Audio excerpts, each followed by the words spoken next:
இந்த முட்டை குழம்பு பார்த்தாலே சாப்பிடணும் போல இல்லையா?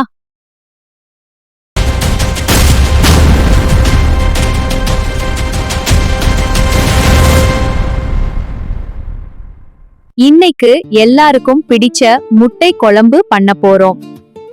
தேவையான பொருட்கள் எல்லாம் ரெடி. வாங்க ஆரம்பிக்கலாம். முதல்ல 6 முட்டை வேக வைக்கலாம். முட்டை நல்லா வெந்தாச்சு. இப்ப எடுத்து வச்சு அடுத்த ஸ்டெப் போலாம். சின்ன கீரல் போட்டா மசாலா நல்லா உள்ளே போய் நல்லா சுவை வரும். முதல்ல கொஞ்சம் எண்ணெய், இதுலதான் சுவை ஆரம்பம். மஞ்சள், மிளகாய், மிளகு. இப்ப முட்டை லேசா வறுப்போம்.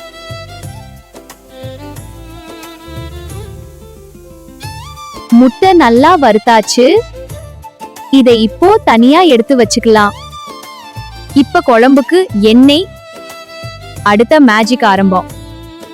பட்டை, ஏலக்காய், கிராம்பு வாசனையிலேயே பசிக்குது. இப்ப வெங்காயம். இப்ப இஞ்சி பூண்டு சேர்க்கலாம். இந்த வாசனவே சாப்பிடணும் போல இருக்கும். அதோட பச்சை மிளகாய் கொஞ்சம் காரத்துக்கும் நல்ல பேலன்ஸ்க்காக. இந்த பேஸ் தான் குழம்புக்கு செம்ம சுவை தரும். இனி மசாலா எல்லாம் சேர்க்கணும். இதுலதான் குழம்புக்கு முழு சுவை வரும். முதல்ல மஞ்சள் தூள் நல்ல நிறம் தரும். கரம் மசாலா வாசனைக்கே பசிக்குது.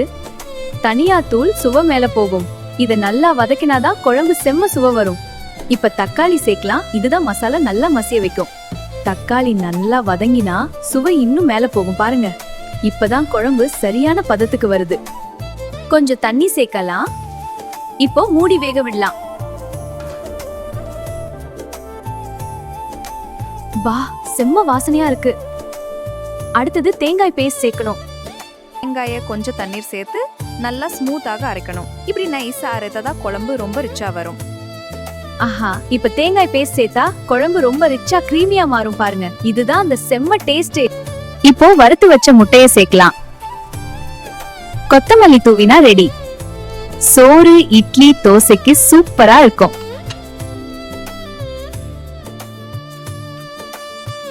ஆஹா, செம்ம சுவையா இருக்கு. நீங்களும் ட்ரை பண்ணுங்க. எப்படி இருந்துச்சுன்னு கமெண்ட் பண்ணுங்க. இந்த ரெசிபி பிடிச்சிருந்தா லைக் பண்ணுங்க. உங்க நண்பர்களோட ஷேர் பண்ணுங்க. இன்னும் இப்படிப்பட்ட ரெசிபிஸ்க்காக சப்ஸ்கிரைப் பண்ண மறக்காதீங்க.